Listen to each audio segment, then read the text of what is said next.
Պարոն Ավինյան, զեկուցեմ, որ սույն թվականի հուլիսի 14-ին մենք ունեցել ենք քննարկում ազգային ժողովի ֆինանսավարական եւ բյուջետային հարցերի մշտական հանձնաժողովում, հանձնաժողովի նախագահ պարոն Պապոյանի նախագահությամբ քաղաքապետարանին պարտատոմսեր թողարկելու հնարավորության համար մշակված օրենսդրական փաթեթի վերաբերյալ քննարկման արդյունքներով մենք ներկայացրել ենք առկա խնդիրները, ինչ սահմանափակումներ կան, որոնք թույլ չեն տալիս ներկայումս քաղաքապետարին թողարկում իրականացնել, ներկայացվել է մեր կողմից մշակված օրենսդրական փաթեթը, այն մոդելը, որը մենք ենք առաջարկում, իր սահմանափակումներով եւ ռիսկերի մեղման մեխանիզմներով, քննարկման արդյունքներից ելնելով առաջարկվել է որոշակի փոփոխություններ կատարել մեր կողմից ներկայացված փաթեթում եւ մեր համար նախանշված ցանիշը, որը 10 միլիարդի կարգեր, մենք նվազեցրել ենք մինչեւ 5 միլիարդ։ Քննարկման արդյունքներից ելնելով օրենսդրական փոփոխությունների փաթեթը խմբագրվել է, քաղաքապետարան ներքին ընթացակարգով ունեցել ենք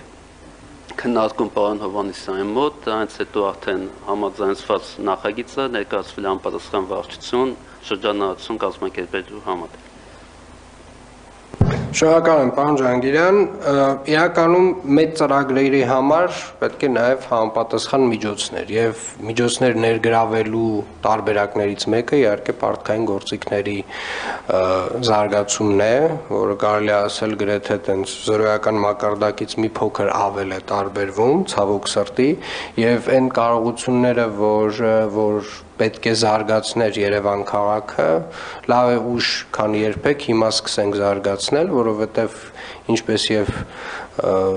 յուրաքանչյուր մեծ տնտեսություն, Երևան քաղաքը, Երևանի քաղաքապետարանը պետք է կարողանա պարտքային գործիքներով ֆինանսական միջոցներ ներգրավել, որպեսզի կառուցի նույն գոյուղագծերը, նույն մանկապարտեզները, նույն պոլիկլինիկաները, նույն ճանապարհները,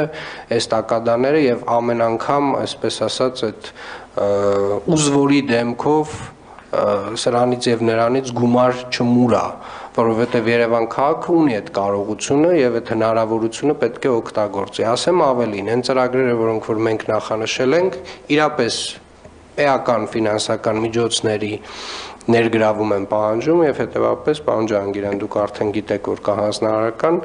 էականորեն սեփական միջոցների վերաբերյալ վերանայումները անել եւ իհարկե երկրորդ հատվածը ունենք նաեւ օրենսդրական մեկ այլ նախաձեռնություն